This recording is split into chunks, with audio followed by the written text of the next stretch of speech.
அன்பு நேயர்களே வணக்கம். ஒரு அருமையான கேள்வி. நம்ம பகவானுடைய நாமத்தை நம்ம சொல்வதனாலே பாவங்கள் போகுமா? இதுதான் கேள்வி. பகவானுடைய நாமத்தை சொன்னா பாவம் போயிடும் அப்படின்னு சொல்றாங்களே, கிருஷ்ணா நாமா அப்படின்னு சொன்னா பாவம் போயிடுமா? இது ஒரு கேள்வி. இதுக்கு ஏதாவது அத்தாட்சி இருக்கா? ஒரு விஷயத்தை தெரிஞ்சுக்கணும். நம்ம பகவானை விட பகவானுடைய நாமங்கள் உயர்ந்தது. பகவானுக்கு நாமி அப்படின்னு பேர். நாமி அப்படின்னு சொன்னா நாமத்தை உடையவன். நாமத்தை உடையவன்னா அந்த பொருள் உயர்ந்தது இல்லையா? அவன் பணக்காரன் அப்படின்னு சொன்னா அங்க பணக்காரன் என்பதனுடைய சிறப்பு என்ன? பணம் வைத்திருக்கிறான். அவன் ரத்தின வியாபாரின்னு சொன்னா அந்த ரத்தினத்தை வைத்திருக்கிறான்.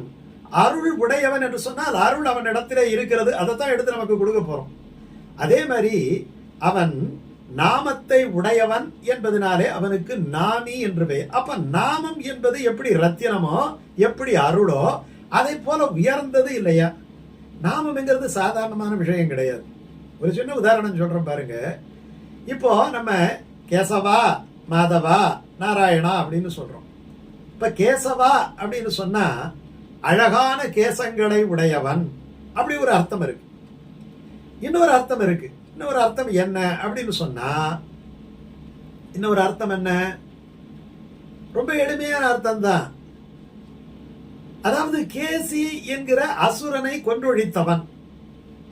இது குதிரை.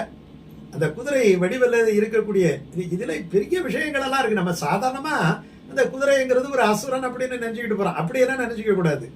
என்ன அர்த்தம் சொன்னா, இப்ப குதிரை ஏன் சொன்னாங்க அப்படின்னு சொன்னா, தறிகட்டு ஓடுவது குதிரை. அந்த மாதிரி இந்த 5 இந்திரியங்களையும் 5 குதிரைகளாக சொல்லுகின்ற மதிப்பு இருக்கு. இந்த உடம்பே ஒரு தேர்.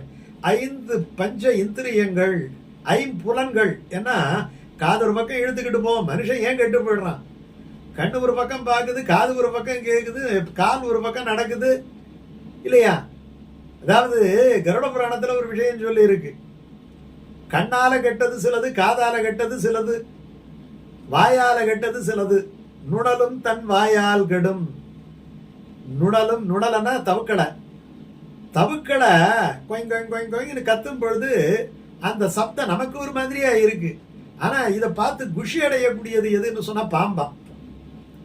அந்த பாம்பு அப்படியே பார்க்குமா, எந்த பக்கத்துல இருந்து சத்தம் வருதா அங்க போனா அங்க ஒரு தவக்கடி இருக்குதுன்னு அர்த்தம். அது பாம்புக்கு உணவாகிவிடும். தன் வாயால் கெட்டது. தன் வாயால் கெட்டது கவுதாரின்னு ஒரு பழமொழி இருக்கு. சும்மாவா சொல்லி வச்சாங்க. ஆனா இந்த விலங்குகள் எல்லாம் ஒன்றாலே மோந்து பார்க்கறதால சிலது கெட்டு போயிடும். விளக்கின ஒளியினாலே சிலது கெடும். மின்மினி பூச்சி என்ன பண்ணும்? அது மின்மினி பூச்சி அப்படின்னு நினைச்சுக்கிட்டு விட்டில் விளக்கில விழுந்து சாகும். அது மின்மினி பூச்சின்னு நினைக்குமா? அது விளக்கில விழுந்து சாகுமா? அந்த மாதிரி 5 பாதிக்கப்பட்டது. இப்ப நீங்க யோசனை பண்ணி பாருங்க. மனுஷன் மட்டும் 5 கெடுகிறான். காதால கெட்டவன் எவ்வளவு பேரு, மூக்கால கெட்டவன் எத்தனை பேரு, செய்யக்கூடாத வேரியத்தை செஞ்சுட்டு கெட்டது எவ்வளவு பேரு இல்லையா? இந்த 5 தான் தறிகட்டு ஓடுகின்ற குதிரை. இந்த குதிரை மனம் என்கிறவன் ஒருத்தவன் ஓட்டுறான். ஆனா அவன் சொல்றபடிதான் ஓட்டணும்.